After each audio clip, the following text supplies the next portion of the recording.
Hello everyone, प्यारे बच्चों। आज की इस वीडियो में हम बात करेंगे क्लास 12th की सोशियोलॉजी यानी कि समाजशास्त्र।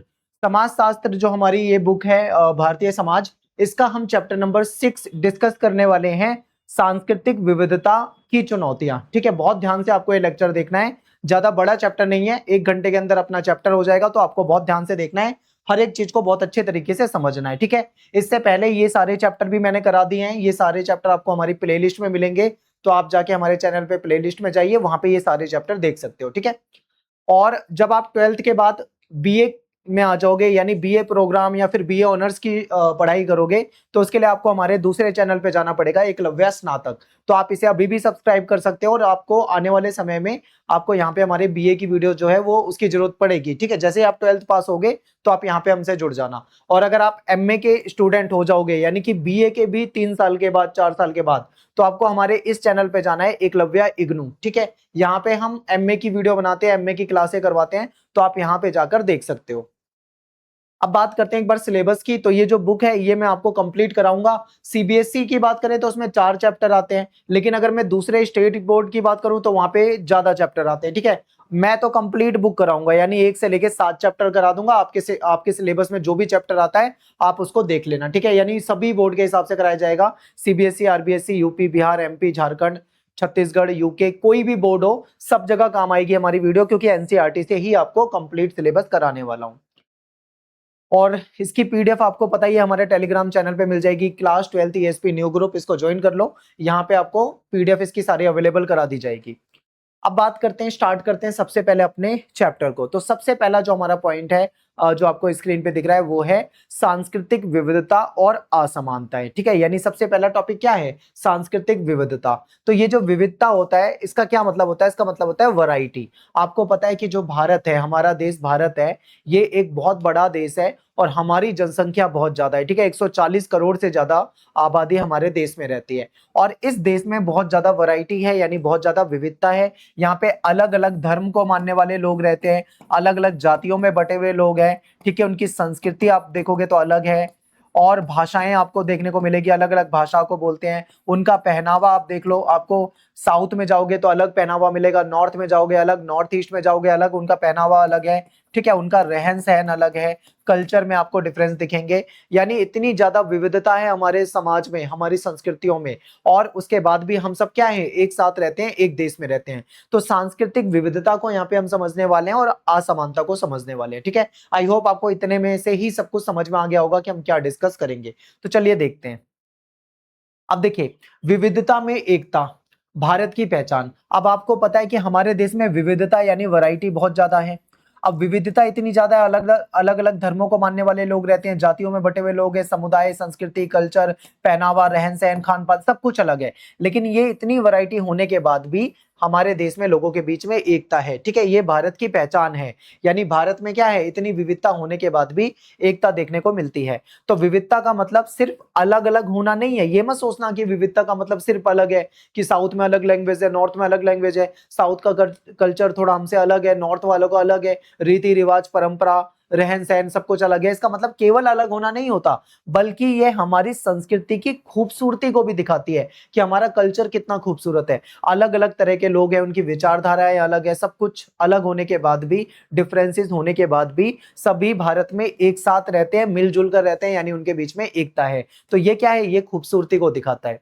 फिर भारत एक ऐसा देश है जहां पे अलग अलग भाषाएं, ठीक है, अलग अलग भाषाएं बोली जाती हैं। हमारे यहाँ पे रीति रिवाज, परंपराएं अलग अलग हैं, पहनावा लोगों का अलग अलग है। ठीक है, जीवन शैलियां, यानी हमारा जो लाइफ स्टाइल है वो भी अलग है, और ये सब मिलकर क्या करते हैं? हमारी पहचान बनाते हैं। तो आप भारत को कैसे देखते हो? भारत को एक सतरंगे गठबंधन की तरह देखते हो, यानी कि अलग अलग तरह के यहाँ पे लोग रहते हैं, अलग अलग तरह का यहाँ पे कल्चर है, लेकिन फिर भी सब लोग साथ में रहते हैं। ठीक है, यही जो विविधता है, ये हमारी सबसे बड़ी ताकत है, और हमारी पहचान, और हमारे देश का गर्व है। अगर आपको याद हो, आप वैसे 2 साल हो गए आपको, 10th क्लास में आपने एक चैप्टर पढ़ा होगा। ठीक है, उसमें बेल्जियम के बारे में जिक्र था, श्रीलंका के बारे में जिक्र था, आपको याद आ रहा होगा।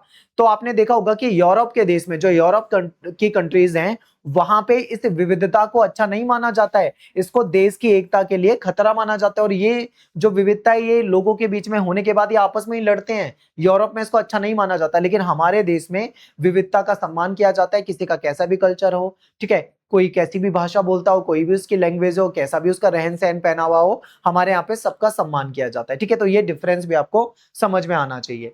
अब बात करते हैं, अगला टॉपिक है हमारा सामुदायिक पहचान का महत्व। अब ये सामुदायिक पहचान क्या है, इसका महत्व क्या है, इसको समझते हैं। तो देखो, जो लोग होते हैं, यानी मान लो, लोग भी छोड़ो, इंडिविजुअल की बात कर लो, मान लो मैं हूं, मैं कौन हूं भाई, मेरी क्या पहचान है समाज में, ठीक है, लोग मुझे किस तरीके से जानते हैं, क्या समाज में मेरी एक अच्छी इमेज है या मेरी अच्छी इमेज नहीं है, तो बहुत सारी चीजें हैं। तो यही सामुदायिक पहचान का एक महत्व होता है। तो चलिए इसको समझने की कोशिश करते हैं कि पहचान जो होती है वो क्यों जरूरी है भाई। पहचान क्यों जरूरी है, मैं कौन हूं, दूसरे लोग मुझे कैसे देखते हैं, मेरे बारे में लोग क्या सोचते हैं, ठीक है, हर इंसान के जीवन में ये सवाल जरूरी होते हैं। तो आप समझिए ध्यान से कि मैं कौन हूं, लोग मेरे बारे में क्या सोचते हैं, ठीक है, और हर इंसान के जीवन में ऐसे सवाल जरूरी होते हैं। तो हमारी पहचान से ही हमें अपनी समाज में अपनी जगह, अपने उद्देश्य और दिशा मिलती है, क्योंकि हमारी जो पहचान होगी उस पहचान के हिसाब से ही समाज में हमारी अपनी एक जगह होगी, हमारे कुछ उद्देश्य होंगे, ठीक है, दिशा होगी। अब पहचान बनती कैसे है, तो पहचान बनती है हमारे, सबसे पहले देखो, हमारा जन्म कहाँ पे होता है, हमारे परिवार में, ठीक है, परिवार में ही जन्म होता है, बच्चा होता है, फिर वो धीरे धीरे बड़ा होता है, फिर परिवार से बाहर निकलता है, स्कूल में जाता है, फिर बाहर घूमता है, उसके दोस्त बनते हैं, ठीक है, इस तरीके से। यानी हमारी जो शुरुआत होती है वो पहचान की, वो परिवार से ही होती है। हमारे परिवार में हमको कैसे पहचाना जाता है, हमारे माता पिता के नाम से, हमारे माता पिता से हमको पहचाना जाता है। फिर हम समाज में घुलते मिलते हैं तो समाज में हमारी एक पहचान बनती है, ठीक है, फिर हमारी भाषा से, हमारे जो कल्चर होता है, संस्कृति है, उससे हमारे जीवन की नींव पड़ती है, और यही क्या करते हैं, हमारी पहचान बनाते हैं, ठीक है। इन्हीं से मिलती है हमें हमारी पहचान और सोच। ये प्रक्रिया जो होती है इसको हम सामाजिकरण कहते हैं। सामाजिकरण क्या मतलब होता है, इसका सोशलाइजेशन, ठीक है, मैं आपको एग्जांपल से समझाता हूं, आपको बहुत आसान लगेगा। देखिए, जब बच्चा पैदा होता है, बिल्कुल छोटा सा होता है, प्यारा सा, फिर धीरे धीरे बड़ा होता है, ठीक है, उसके अंदर सामाजिकरण की भावना बिल्कुल भी नहीं होती। आप कभी बिल्कुल छोटे बच्चे से बोलना कि जैसे कोई टॉफी खा रहा है या कोई चीज खा रहा है, आप उसे बोलो कि भाई मुझे खिला दे, तो वो बच्चा आपको शेयर नहीं करेगा, आपसे मना कर देगा, कहेगा मैं क्यों दूं, ठीक है, वो बचाएगा, वो किसी को अपनी चीज शेयर करना पसंद नहीं करता, यानी वो सामाजिक नहीं होता है। लेकिन जब अपने माता से, अपने पिता से वो धीरे धीरे सीखता है, तो उसे समझ में आता है कि भाई ये मेरा परिवार है, ठीक है, मुझे अपने परिवार के साथ शेयर करके खाना है। अब माता पिता कोई चीज लाते हैं तो वो बांट कर खाते हैं, बच्चों को देते हैं, तो फिर वहां से बच्चा सीखता है, यानी उसका जो सामाजिकरण है वो उसके परिवार से ही शुरू होता है, क्योंकि सबसे पहले वो परिवार से ही सीखना शुरू करता है। तो फिर वो धीरे धीरे क्या होता है, एक समय ऐसा आता है कि वो अपने भाई बहनों को साथ में बिठा के देगा, लो भाई मेरी टॉफी खा लो, हम सब मिलके खा लेते हैं। फिर वो अपने फ्रेंड्स, यानी जब उसके छोटे छोटे दोस्त बन जाएंगे तो उनके साथ वो मिलकर खेलेगा, ठीक है, उनके साथ वो अपनी चीजों को शेयर करने लग जाएगा, यानी उसका सामाजिकरण होने लग जाएगा, ठीक है, तो यही होता है। यानी इसी तरीके से यही प्रक्रिया है, इससे हमारा सामाजिकरण होता है और यही सामाजिकरण कहलाता है, ठीक है। क्या है सामुदायिक पहचान। अब सामुदायिक पहचान जो होती है, इसको आप गिवन आइडेंटिटी कह सकते हो, क्योंकि ये एक प्रदत्त पहचान है, यानी हमको मिली हुई है, ठीक है। इसके यानी जो हमें जन्म से ही पहचान मिल जाती है, जैसे मान लो हमें जन्म से ही एक जाति मिल जाती है, जन्म से ही हमको धर्म मिल जाता है, भाषा मिल जाती है, क्षेत्रीयता मिल जाती है, ठीक है। एग्जाम्पल, आपको मैं अपना एग्जाम्पल दे देता हूं, जैसे मान लो मेरा जन्म जिस परिवार में हुआ, तो जिस परिवार में मेरा जन्म हुआ तो मेरे परिवार की कोई जाति होगी, यानी मुझे वो जाति मिल गई। अब मेरा जो जन्म है वो किसी धर्म में हुआ होगा, ठीक है, यानी मेरे माता पिता किसी धर्म को फॉलो करते होंगे, तो वो धर्म मेरा धर्म बन गया, ठीक है। फिर मेरे जो घर है, मतलब मेरा जो परिवार है, उसमें कोई भाषा बोली जाती होगी जो मेरी मातृभाषा है, मुझे वो भाषा अपने परिवार से मिली तो वो मेरी भाषा हो गई। फिर मेरा कोई क्षेत्र होगा जहां पे मैं रहता हूँ, ठीक है, तो ये हो जाएगा। तो यही आप अपने पे पुट करके देख सकते हो, तो सेम चीजें है, ठीक है। यानी हर किसी व्यक्ति को जो पहचान उसके जन्म से मिल जाए, जैसे जाति, धर्म, उसकी क्षेत्रीयता, ठीक है, उसकी भाषा, ये सब क्या है, ये गिवन आइडेंटिटी है। इसके लिए उसने कोई मेहनत नहीं करी, बस उसका जन्म हुआ, जन्म के साथ ही उसको ये सारी योग्यताएं मिल गई। आगे देखो, इसके लिए उसे कोई परीक्षा थोड़ी देनी पड़ी है, कोई योग्यता नहीं चाहिए इसके लिए, ये तो हमें परिवार में जब हमारा जन्म होता है वहीं से हमको ये चीजें मिल जाती है।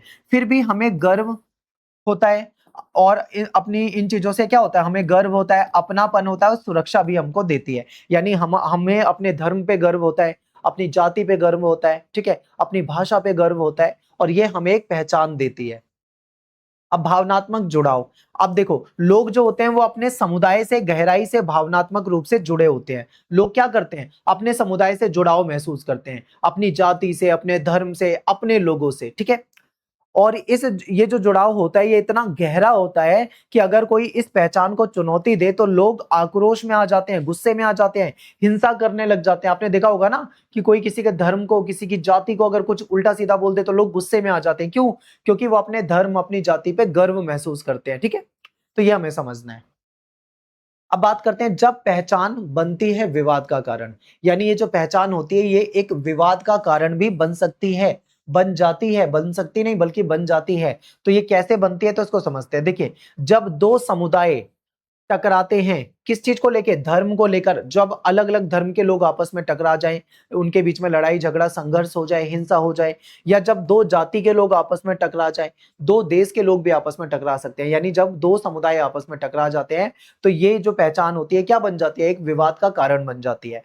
तो दोनों ऐसे में क्या होता है, जब दो समुदाय या दो समूह आपस में टकराते हैं तो दोनों अपने आप को सच्चा और दूसरे को गलत मानते हैं, यानी अपने आप को तो सही मानते हैं कि भाई मैं तो सही हूं, लेकिन जो सामने वाला व्यक्ति है वो क्या है? वो गलत है। ठीक है, आगे देखो, दोनों पक्ष सोचते हैं कि ईश्वर जो है हमारे साथ है। दोनों पक्ष क्या सोचते हैं? कि ईश्वर यानी भगवान जो है वो हमारे साथ है। ठीक है, इसलिए सांप्रदायिक झगड़े सुलझाना आसान नहीं होता। जो धर्म को लेकर झगड़े हो जाते हैं, दो धार्मिक समुदायों के बीच में झगड़े हो जाते हैं, उसको सुलझाना कभी भी आसान नहीं होता। हमेशा क्या होता है? बहुत ही ज्यादा मुश्किल होता है। ठीक है,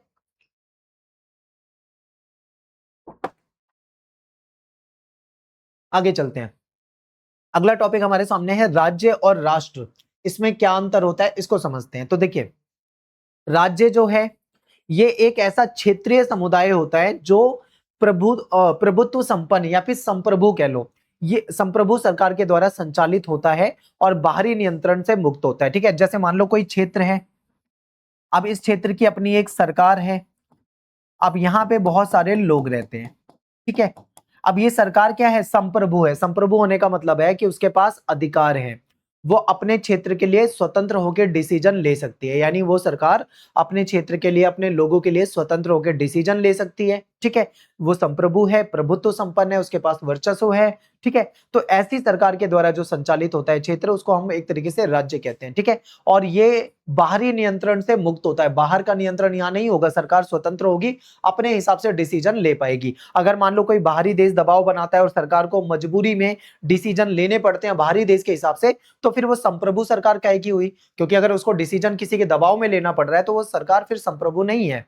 अब बात करते हैं यहाँ पे राष्ट्र की। राष्ट्र क्या होता है? राष्ट्र ऐसे लोगों का समुदाय है जो समान इतिहास, समान संस्कृति, समान भाषा, समान परंपराओं और साझी पहचान और राष्ट्रीय भावना से जुड़े होते हैं। ठीक है, यानी कि राष्ट्र क्या है? लोगों का समुदाय है, जहां पे लोग एक जैसा कल्चर है, उनका साझा कल्चर है, मतलब साझा संस्कृति है, उनका अपना इतिहास होगा, साझा इतिहास होगा, अपनी साझी संस्कृति, भाषाएं, परंपरा होगी, और उसकी वजह से इमोशनल रूप से, भावुक नजरिए से देखें तो भी वो जुड़ाव महसूस करते हैं। ठीक है, इनके बीच में एक एकता की भावना होती है।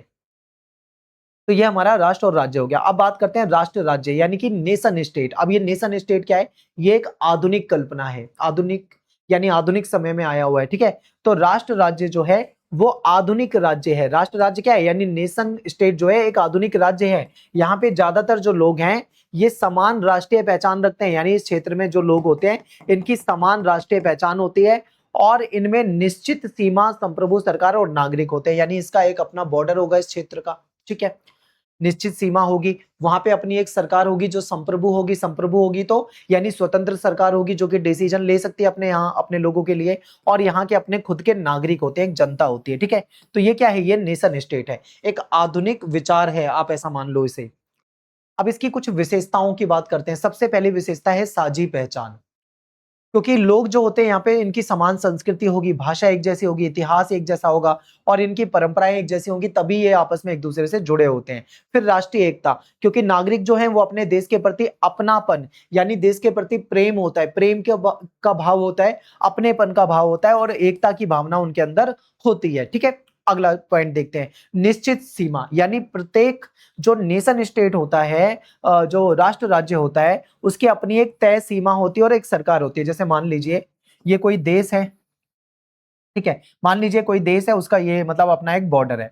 अब इस देश के अंदर रहते हैं यहाँ के नागरिक, अब यहाँ पे है इनकी अपनी एक सरकार। ठीक है, यानी अपनी एक निश्चित सीमा होगी। ठीक है, और यहाँ पे अपनी एक निश्चित सरकार होगी जो कि यहाँ पे उन लोगों के लिए डिसीजन ले पाएगी। फिर संप्रभुता, संप्रभुता यानी कि यहाँ पे जो सरकार होती है वो अपने निर्णय जो होगी वो स्वयं लेने के लिए स्वतंत्र होगी, किसी बाहरी दबाव उसका नहीं होगा किसी का उस पे। सरकार अपने नागरिकों के लिए जो उनको उचित लगता है वो डिसीजन यहाँ पे ले सकती है, ठीक है। अब बात करते हैं राष्ट्र राज्य के प्रमुख विशेषताओं की।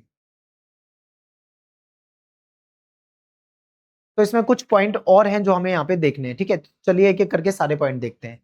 अब ये जो राष्ट्र राज्य है इसकी कुछ और विशेषताओं को देखते हैं। शक्ति का केंद्रीकरण, यानी शक्ति जो है ऐसे केंद्र में होगी, ऐसे व्यक्तियों के पास होगी जहां पे प्रभावशाली जो समूह है उसका प्रभुत्व होगा, ठीक है। प्रभावशाली लोगों का यहाँ पे प्रभुत्व होगा, उनके हाथ में सत्ता होगी। एकीकृत कानून, यानी पूरे देश में एक जैसा कानून होगा, यानी समान कानून होगा और एक जैसी न्याय व्यवस्था होगी, ठीक है। मान लीजिए ये देश का नक्शा है, अब इस पूरे देश में जो यहाँ पे कानून है वही कानून यहाँ पे है, जो कानून यहाँ पे वही कानून यहाँ पे है, यानी पूरे देश में एक ही जैसा कानून होगा और एक ही जैसी न्याय व्यवस्था होगी, ठीक है।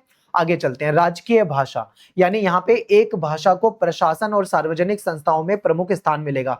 जो भी प्रशासनिक काम होंगे, जो भी सरकारी काम होंगे, जो सार्वजनिक संस्थाएं होंगी वो एक उनकी राजकीय भाषा होगी, उस भाषा में ही उनके सारे काम होंगे, ठीक है। फिर राष्ट्रीय संस्कृति का प्रचार, ये शिक्षा के माध्यम से, यानी शिक्षा के द्वारा, अपनी पॉलिसी के द्वारा और मीडिया के द्वारा, ठीक है, संस्थाओं के द्वारा, ये इनके माध्यम से क्या करते हैं, अपनी राष्ट्रीय संस्कृति को बढ़ावा देते हैं, यानी जो इनका कल्चर है उसको बढ़ावा देते हैं। फिर राष्ट्रीय प्रतीक, अब देखो हर देश का क्या होता है, एक फ्लैग होता है, एक झंडा होता है, यानी उसका अपना एक फ्लैग होगा, उनका एक नेशनल एंथम यानी राष्ट्रगान होगा, ठीक है। फिर राष्ट्रीय चिन्ह होता है उनका और राष्ट्रीय पर्व होंगे, इसके माध्यम से राष्ट्रीय पहचान बनाई जाती है। मैं आपको एग्जांपल देता हूं भारत का। अब जैसे देखिए भारत, अब भारत का क्या है, अपना एक झंडा है यानी तिरंगा है, ठीक है, हमारा राष्ट्रगान है और हमारी हमारा राष्ट्रीय चिन्ह भी है और हमारे राष्ट्रीय पर्व भी हैं। हम सब क्या है, इन्हीं की वजह से अपने आप में एक जुड़ाव महसूस करते हैं, ठीक है।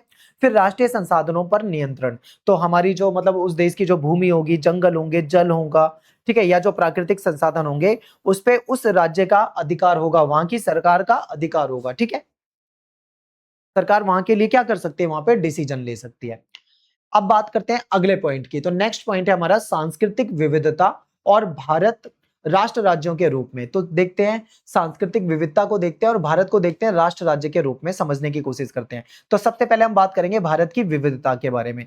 तो आपको पता है भारत एक ऐसा देश है जिसकी जनसंख्या जो है 140 करोड़ प्लस है, यानी 140 करोड़ से ज्यादा लोग जो है वो हमारे देश में रहते हैं। तो भारत जो है विविधताओं का देश है। यहाँ पे अलग अलग धर्मों के लोग रहते हैं, हिंदू, मुस्लिम, सिख, ईसाई, जैन, बौद्ध, यहूदी, पारसी, ठीक है, अलग अलग धर्म को मानने वाले लोग हमारे यहाँ पे रहते हैं। उनका कल्चर अलग है, उनका रहन सहन अलग है, उनका पहनावा अलग है, उनका खान पान अलग है, उनकी विचारधारा अलग है, ठीक है। इतनी विविधता है भारत में, यानी भारत विविधताओं से भरा हुआ देश है, ठीक है। भाषाएं बहुत अलग अलग बोली जाती है हमारे यहाँ पे। तो भारत जो है सामाजिक तथा सांस्कृतिक दृष्टि से विश्व के सर्वाधिक विविधतापूर्ण देशों में से एक है। यानी भारत कैसा देश है, भारत एक ऐसा देश है जहां पे सामाजिक और सांस्कृतिक दृष्टि से देखा जाए तो ये विश्व के सर्वाधिक विविधतापूर्ण देशों में से एक है। 2011 की जनगणना के अनुसार देखें तो हमारी जो जनसंख्या थी वो 121 करोड़ थी, ठीक है। अगर अभी तक अंदाजा लगाया जाता है कि हमारे देश में 140 करोड़ से भी ज्यादा, अब जनगणना होगी,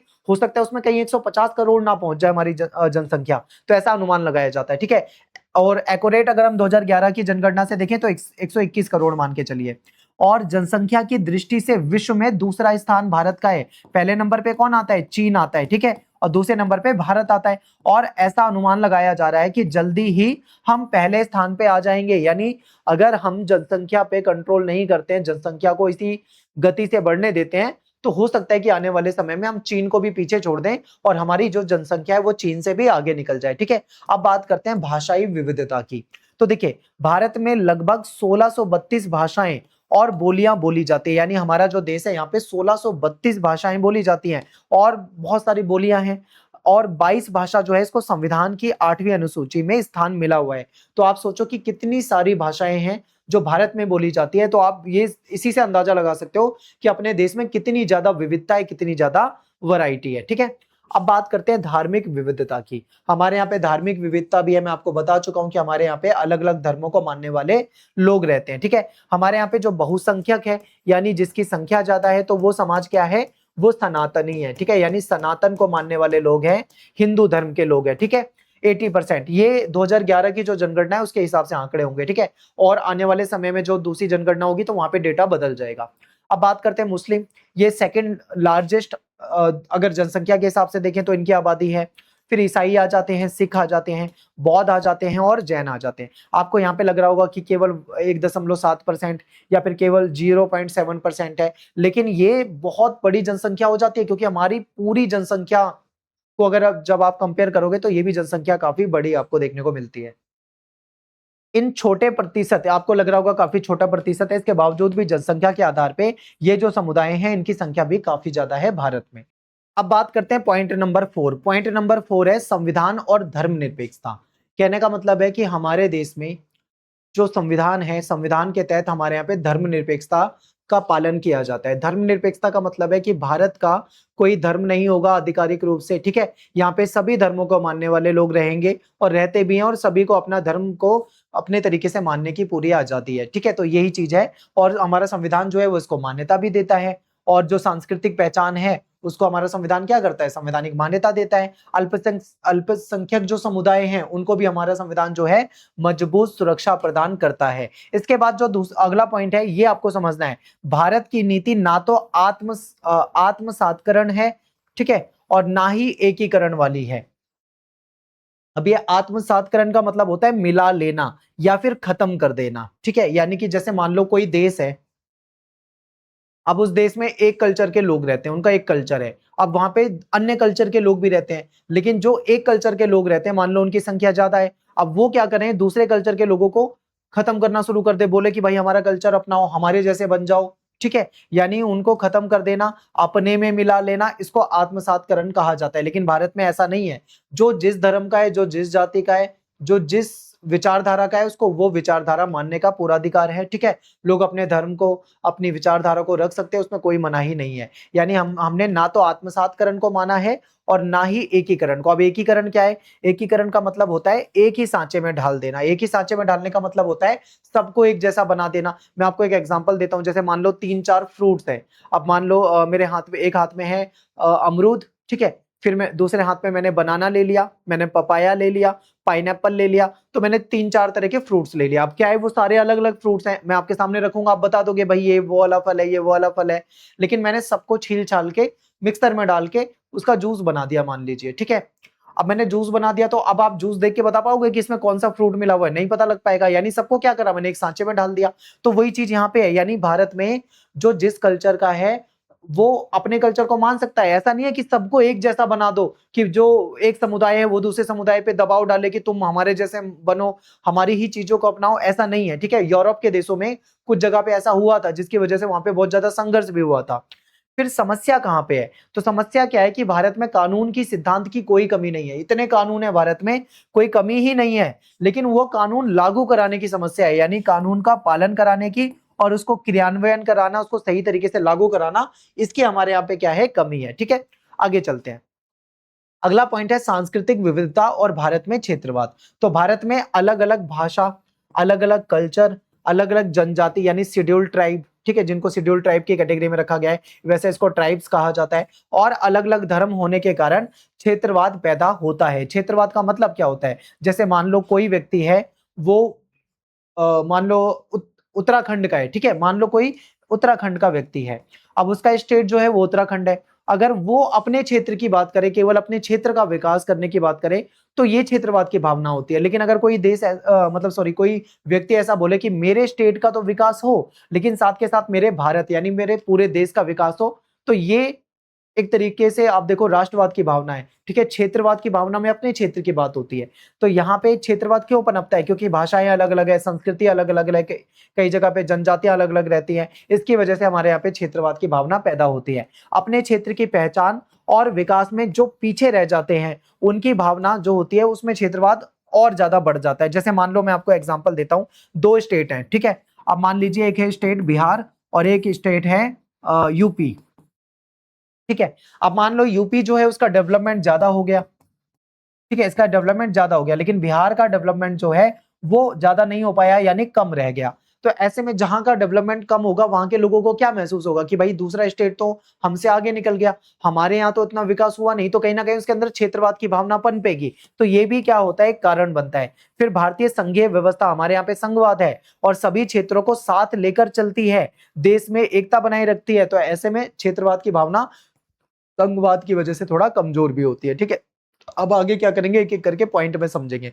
सबसे पहला पॉइंट है स्वतंत्रता के बाद की स्थिति, यानी 1947 में जब देश आजाद हुआ उसके बाद की क्या स्थिति थी, उसको देखने वाले हैं।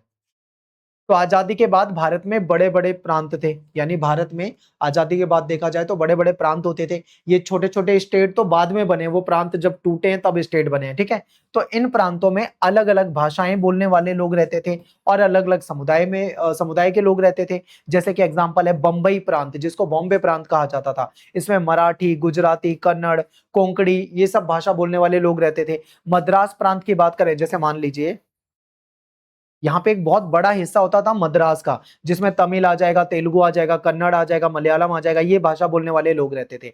फिर बाद में क्या हुआ, शुरू में तो एक ही प्रांत होता था, बॉम्बे प्रांत बड़ा हो गया, मद्रास प्रांत बड़ा हो गया। बाद में उसमें से स्टेट टूटे हैं, जैसे गुजरात अलग हो गया, महाराष्ट्र अलग हो गया, कर्नाटक अलग हो गया, तमिलनाडु अलग हो गया, केरल अलग हो गया। ठीक है, ये स्टेट टूट टूट के बाद में अलग अलग बनते गए। फिर भाषाई और जनजातीय पहचान का प्रभाव, क्योंकि भाई देखो जनजाति जो है और जो भाषा है उसके उसकी पहचान का प्रभाव तो पड़ता ही है। तो आजादी के बाद राज्यों का पुनर्गठन हुआ था, यानी जब देश आजाद हुआ था तो उसके बाद में 1953 में राज्य पुनर्गठन, ठीक है, आयोग बनाया गया था। इसके बारे में हमने पॉलिटिकल साइंस की जो सेकंड बुक है उसमें पढ़ा हुआ था, आपने पढ़ा होगा। ठीक है, 1953 में 1953 में राज्य पुनर्गठन आयोग बना था। इसने रिपोर्ट दी थी कि भाषा के आधार पे राज्य का पुनर्गठन कर देना चाहिए। तो 1956 में क्या होता है, यह अधिनियम बन गया था। इसके तहत हमारे देश में कई स्टेट बने थे, ठीक है, भाषा के आधार पे। तो आजादी के बाद राज्यों का जो पुनर्गठन है वो किसके आधार पे, भाषा के आधार पे और जनजातीय पहचान के आधार पे किया गया था। भारत में राष्ट्रीय एकता को मजबूत बनाने में भाषा और जनजातीय पहचान की महत्वपूर्ण भूमिका रही है। जैसे कि एग्जाम्पल आपने देखा होगा, छत्तीसगढ़, उत्तराखंड, झारखंड, ये जो राज्य हैं ये किस आधार पे बने हैं, ये भाषा के आधार पे नहीं बल्कि जनजातीय होती थी, यहाँ पे ट्राइब्स रहती थी, यानी ये जनजातीय पहचान के आधार पे बना है। ठीक है, क्योंकि इनके साथ क्षेत्रीय वंचना होती थी, उतना डेवलपमेंट नहीं था, तो इन्होंने अपनी ट्राइब्स के लिए अपने लिए अलग स्टेट की मांग करी और ये स्टेट बनाए गए। फिर भारतीय संघीय ढांचा, आपको पता है हमारे यहाँ पे संघीय ढांचा है, ठीक है, संघीय व्यवस्था है।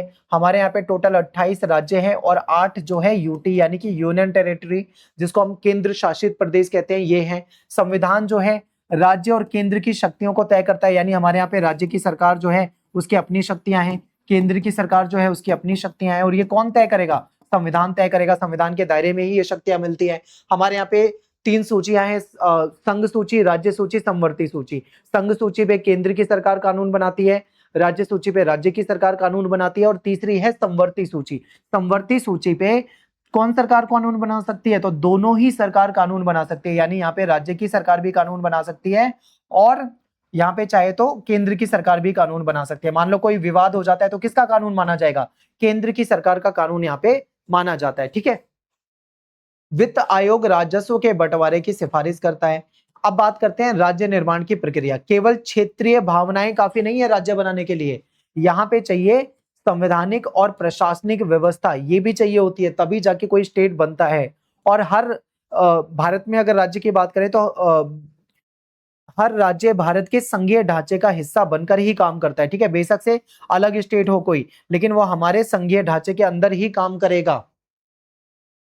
धर्म से संबंधित मुद्दे और पहचान, तो धार्मिक समुदाय और धर्म आधारित पहचानों के मुद्दे जो हैं सांस्कृतिक विविधता में सबसे अधिक विवादास्पद हैं। ठीक है, यानी कि अगर धार्मिक समुदायों की बात करें, जो धर्म आधारित मुद्दे हैं, सबसे ज्यादा जो विवाद होता है वो इन्हीं मुद्दे पे होता है। इन मुद्दों में 2 मुख्य समूह में इनको बांटा जा सकता है, एक है धर्मनिरपेक्षता और एक है सांप्रदायिकता। ठीक है, अल्पसंख्यक, दूसरी तरफ बहुसंख्यक। अब धर्मनिरपेक्षता सांप्रदायिकता समझते ही होंगे, तो धर्मनिरपेक्षता का मतलब क्या होता है, यहाँ पे राज्य जो होता है सभी धर्मों को एक साथ एक समान व्यवहार करता है, सबको एक जैसा मानता है, ठीक है। फिर धार्मिक स्वतंत्रता यानी सभी नागरिकों को अपने धर्म का पालन करने का पूरा यहाँ पे अधिकार होता है। सांप्रदायिकता की बात करें तो इसमें क्या होता है, धर्म के आधार पे लोग जो होते हैं उनके बीच में लड़ाई झगड़ा हो जाता है, तनाव हो जाता है, दंगे जैसी स्थिति हो जाती है। अल्पसंख्यक और बहुसंख्यक क्या होते हैं, बहुसंख्यक वो लोग होते हैं जिनकी संख्या ज्यादा होती है, ठीक है, जो संख्या में ज्यादा होते हैं, जो मेजोरिटी में होते हैं। और माइनॉरिटी में कौन होते हैं, अल्पसंख्यक। अल्पसंख्यक जिनकी संख्या कम होती है वो क्या होते हैं, वो अल्पसंख्यक हैं। जिनकी संख्या कम है और जिनकी संख्या ज्यादा है वो बहुसंख्यक है, ठीक है, यानी माइनॉरिटी और दूसरी तरफ मेजोरिटी। राष्ट्र निर्माण में सभी समुदायों के अधिकारों की रक्षा और समान अवसर सुनिश्चित करना आवश्यक है। यानी राष्ट्र निर्माण में क्या देखा जाता है कि जितने भी समुदाय देश में रहते हैं सबको अधिकार मिले, सबको शक्तियां मिले, ठीक है, सभी की रक्षा की जाए। नेक्स्ट है अल्पसंख्यकों के अधिकार और राष्ट्र निर्माण। अल्पसंख्यकों के अधिकार और राष्ट्र निर्माण को समझते हैं। तो देखिए, भारतीय राष्ट्रवाद की विशेषता क्या है इसको समझते हैं। तो भारतीय राष्ट्रवाद ने विविधता, लोकतंत्र और सभी समुदायों के सम्मान को अपनाया है। हमारे यहाँ पे विविधता को भी सम्मान दिया जाता है, लोकतंत्र तो हमारे यहाँ पे है ही, ठीक है, और सभी समुदायों को सम्मान दिया जाता है, सबको अपनाया गया है। फिर महात्मा गांधी और रविंद्रनाथ टैगोर ने जो कट्टर जो राष्ट्रवाद था इसका इन्होंने क्या किया था, विरोध किया था, ठीक है। भारतीय राष्ट्रवाद का उद्देश्य क्या था, सभी के लिए समान और न्यायपूर्ण समाज बने, सभी को हमारे समाज में अधिकार हो, किसी के साथ भी समाज में किसी भी प्रकार का भेदभाव ना हो, ठीक है। फिर संविधान में अल्पसंख्यकों के अधिकार यानी जिनकी संख्या कम है उनको भी अधिकार और सुरक्षा हमारा संविधान देता है। तो संविधान जो है सभी धार्मिक, भाषाई और सांस्कृतिक समुदाय जो हैं उनको समान अधिकार देता है और उनको सुरक्षा भी देता है। डॉक्टर भीमराव अंबेडकर का मानना था कि भारत में धार्मिक और सांस्कृतिक स्वतंत्रता जो है इसकी बहुत ज्यादा जरूरत है, ठीक है। अगला पॉइंट है अल्पसंख्यकों का समाजशास्त्रीय दृष्टिकोण। तो अल्पसंख्यक जो शब्द है ये समाजशास्त्र में बहुत गहरा अर्थ रखता है। ये संख्यात्मक कमी से परे सामूहिकता और एकजुटता को भी दिखाता है। ज्यादातर हम अल्पसंख्यक को कैसे देखते हैं, हम इसको संख्या के आधार पे ही तुलना करते हैं, यानी इनकी संख्या कम है तो ये अल्पसंख्यक है, इनकी संख्या ज्यादा है तो ये बहुसंख्यक है, ज्यादातर हम यही सोचते हैं। लेकिन यहाँ पे हम इसके परे संख्या से परे सामूहिकता और एकजुटता को भी दिखाते हैं, ठीक है। फिर धार्मिक अल्पसंख्यक जैसे कि मान लीजिए जो बहुत कम संख्या में है, जैसे पारसी लोग हैं, सिख लोग हैं, ठीक है, इनको देखा जाए ये संख्या में तो बहुत कम है लेकिन आर्थिक रूप से संपन्न है, पैसों के रूप में देखें तो इनके पास अच्छा पैसा है, ठीक है। लेकिन सांस्कृतिक दृष्टि से उन्हें विशेष सुरक्षा की जरूरत है ताकि इनका कल्चर जो है वो बहुसंख्यक समाज के बीच में बचा रहे, क्योंकि कोई भी बहुसंख्यक समाज होता है लोग ज्यादातर उसकी तरफ ढलने लग जाते हैं। फिर राष्ट्रीय एकता और सांस्कृतिक अधिकार। तो भारत में भाषा, धर्म, संस्कृति को किसी समुदाय पे जबरदस्ती से थोपना राष्ट्रीय एकता को कमजोर कर सकता है। यानी हमारा देश जो है भारत, यहाँ पे भाषा, धर्म या संस्कृति को किसी समुदाय पे जबरदस्ती थोपना क्या करेगा, राष्ट्रीय एकता को कमजोर करेगा। और हमारे यहाँ पे ऐसा नहीं किया जाता है, ठीक है। बांग्लादेश और श्रीलंका में सांस्कृतिक अधिकारों का सम्मान ना करना राष्ट्रीय एकता के लिए गंभीर परिणाम लेकर आया। बांग्लादेश, श्रीलंका में क्या हुआ, यही हुआ कि वह उन्होंने लोगों के कल्चर का सम्मान नहीं करा, लोगों के धर्म का सम्मान नहीं करा, तो वहां पे क्या हुआ, वो देश और ज्यादा कमजोर होने लगे। फिर सांप्रदायिकता, धर्मनिरपेक्षता और राष्ट्र राज्य। सांप्रदायिकता का मतलब क्या होता है कि सांप्रदायिकता में यही होता है कि लोग अपने धर्म को अच्छा मानते हैं लेकिन सामने वाले दूसरे व्यक्ति के धर्म को अच्छा नहीं मानते हैं, ठीक है, और उसके प्रति आक्रामक हो जाते हैं, लड़ाई झगड़ा दंगा तक हो जाता है। अपने अपने समूह को तो श्रेष्ठ मानते हैं लेकिन दूसरों को अवैध, इल्लीगल, गलत मानते हैं। तो ये आक्रामक राजनीतिक विचारधारा है जो धर्म से जुड़ी होती है और जहां पे दंगे, लड़ाई झगड़ा हो जाता है, ठीक है, ये धर्म के आधार पे पहचान बनाती है। धर्मनिरपेक्षता कौन सा सिद्धांत है, ये एक ऐसा सिद्धांत है जहां पे सभी धर्मों को सम्मान दिया जाता है, सभी लोग अपने धर्म को मान सकते हैं, अपनी जो भी धार्मिक कल्चर है, परंपराएं हैं, उसको मान सकते हैं, ठीक है। तो ये चीजें यहाँ पे होती हैं। तो ये मैंने बिल्कुल आपको आसान भाषा में समझा दिया है, आपके सामने लिखा हुआ है, आप इसको पढ़ सकते हो, ठीक है, सारी वही बातें हैं। इसके बाद है भारत में धर्मनिरपेक्षता का विवाद। तो भारत में धर्मनिरपेक्षता का सिद्धांत जो है इसमें अल्पसंख्यकों को जो संरक्षण मिला हुआ है और बहुसंख्यकों के जो मूल्य हैं उसके बीच में तनाव उत्पन्न करता है, ठीक है। विरोधी क्या कहते हैं, विरोधी कहते हैं कि अल्पसंख्यकों का तुष्टीकरण हमारे यहाँ पे किया जाता है, जबकि जो समर्थक इस धर्मनिरपेक्षता की रक्षा मानते हैं ताकि धर्म के आधार पे भेदभाव को रोका जा सके। लेकिन ये क्या करता है, ये तो तुष्टीकरण करता है, एक समुदाय का तुष्टीकरण होता है यहाँ पे। नेक्स्ट है राज्य और नागरिक समाज, ठीक है, इसको देखते हैं। तो राज्य की भूमिका समझते हैं। तो राज्य जो है एक महत्वपूर्ण संस्था है, यानी जो हमारी सरकार होती है, राज्य होती है, एक महत्वपूर्ण संस्था है जो एक राष्ट्र में सांस्कृतिक विविधताओं का मैनेजमेंट करती है। हालांकि राज्य स्वयं को राष्ट्र का प्रतिनिधि मानता है, वो कभी कभी स्वतंत्र स्थिति भी अपना सकता है, अपने आप को अलग कर सकता है सारी स्थितियों से। यदि राज्य के विभिन्न अंग, जैसे मान लो विधानमंडल हो गया, अधिकार तंत्र हो गया, न्यायपालिका या फिर सशस्त्र सेनाएं, लोगों से अलग हो जाएं, तो ये सत्तावादी भी हो सकता है राज्य। ऐसा भी कई जगह पे हो जाता है कि सरकार वहां की सत्तावादी हो गई या फिर वहां की सरकार तानाशाही हो गई, ठीक है। सत्तावादी राज्य में क्या होता है, लोकतंत्र खत्म हो जाता है, लोकतंत्र के विपरीत लोगों की आवाज जो होती है उसको दबा दिया जाता है। सत्ताधारी समूह जो होता है वो ताकतवर होता है, वो किसी के प्रति जवाबदेह नहीं होता, जैसा मन करे वैसा कर सकता है। सत्तावादी राज्य में क्या होता है, नागरिक जो होते हैं, नागरिक स्वतंत्रता जो होती है, जैसे भाषण देने की स्वतंत्रता, प्रेस की स्वतंत्रता, राजनीतिक क्रियाकलाप करने की स्वतंत्रता, ये जो होती है इसको सीमित कर दिया जाता है। या फिर कहीं कहीं पे सत्तावादी सरकार में तो ये अधिकार छीन लिए जाते हैं, ना मीडिया कुछ बोल सकता है, ना लोगों को अभिव्यक्ति की आजादी होती है, ठीक है। ये होता है सत्तावादी सरकार में। इसके बाद बात करते हैं नागरिक समाज का महत्व। तो नागरिक समाज वह क्षेत्र है जो राज्य और बाजार के लिए, राज्य और बाजार के बाहर स्थित है। यानी ये स्वैच्छिक संगठन, संस्थाओं और समूहों का एक संगठित क्षेत्र होता है, ठीक है। यानी एक स्वैच्छिक संगठन है जो कि संस्थाओं और समूहों का एक संगठित क्षेत्र है, जहां पे अलग अलग समूह होते हैं, अलग अलग संस्थाएं होती हैं जो अपने सामूहिक हितों की रक्षा करने के लिए राज्य पे दबाव डालते हैं। तो अलग अलग समूह जो होते हैं वो क्या करते हैं, सरकार पे दबाव डालते हैं कि भाई हमारे हितों को की रक्षा हो। जैसे मान लो आपने देखा होगा मजदूर यूनियन, स्टूडेंट के प्रोटेस्ट, आपने देखा होगा किसान हो गए, मजदूर हो गए, टीचर्स यूनियन हो गई, या फिर बहुत सारे जो कर्मचारी, सरकारी कर्मचारी होते हैं, ये सब क्या करते हैं, सरकार पे दबाव डालते हैं अपने हितों को मनवाने के लिए। इसमें राजनीतिक दल, मीडिया, मजदूर यूनियन, जो एनजीओ होते हैं, गैर सरकारी संगठन, धार्मिक संगठन और अन्य सामूहिक तत्व जो होते हैं, ये भी इसमें शामिल होते हैं, ठीक है। नागरिक समाज के संगठनों का मुख्य उद्देश्य क्या होता है, राज्य की जो नीति है, सरकार की जो पॉलिसी है, उस पर निगरानी रखना है और न्यायपूर्ण व्यवस्था को सुनिश्चित करना है। यानी सरकार कोई ऐसी पॉलिसी ना बना दे जिससे लोगों को नुकसान हो, न्यायपूर्ण व्यवस्था को देखना है। नेक्स्ट है नागरिक समाज के संगठन। तो नागरिक समाज के संगठन जो होते हैं विभिन्न आंदोलन और सामाजिक मुद्दों को उठाने के लिए महत्वपूर्ण भूमिका निभाते हैं। जैसे कि भूमि अधिकारों के लिए जनजातियों का संघर्ष इन्होंने करवाया, नगरीय शासन का हस्तांतरण, स्त्रियों के प्रति जो हिंसा होती है, बलात्कार जो होता है, उसके खिलाफ अभियान चलाया, बांधों के निर्माण के खिलाफ जो पुनर्स्थापित लोग हैं उनको, ठीक है, उनको पुनर्वास दिलाया जाए, जो विस्थापित लोग हैं उनको घर मिले, इसके लिए आंदोलन किया, मछुआरों के लिए संघर्ष करा, गंदी बस्तियों को हटाना, आवासीय अधिकारों के लिए अभियान चलाना, ठीक है। ये सब संगठन क्या करते हैं, यही काम करते हैं लोगों को अधिकार दिलाने की। फिर सूचना का अधिकार यानी आरटीआई एक्ट हमारे यहाँ पे आया था, इसको समझते हैं। तो देखिए ये कानून जो है हमारी संसद के द्वारा 2005 में इसको पास कर दिया गया था। इसका उद्देश्य जो था, हर भारतीय नागरिक को सरकारी जो जानकारी होती है, ठीक है, सरकारी संस्थान के द्वारा या किसी डिपार्टमेंट के द्वारा जो किया जा रहा होता है उसके बारे में जानकारी लेने का अधिकार होता है, ठीक है। जैसे कि जम्मू कश्मीर को छोड़कर, उस समय में जम्मू कश्मीर इसमें लागू नहीं होता था। फिर कोई भी नागरिक किसी सरकारी विभाग से जानकारी मांग सकता है, यानी कोई भी नागरिक सरकारी जो डिपार्टमेंट होता है उससे क्या कर सकता है, न्याय की मांग कर सकता है। 30 दिनों के भीतर जवाब देना इसमें जरूरी होता है। अगर जवाब नहीं मिलेगा तो उस कर्मचारी पे दंड दिया जाएगा, उसकी सैलरी में से पैसे भी काटे जाते हैं।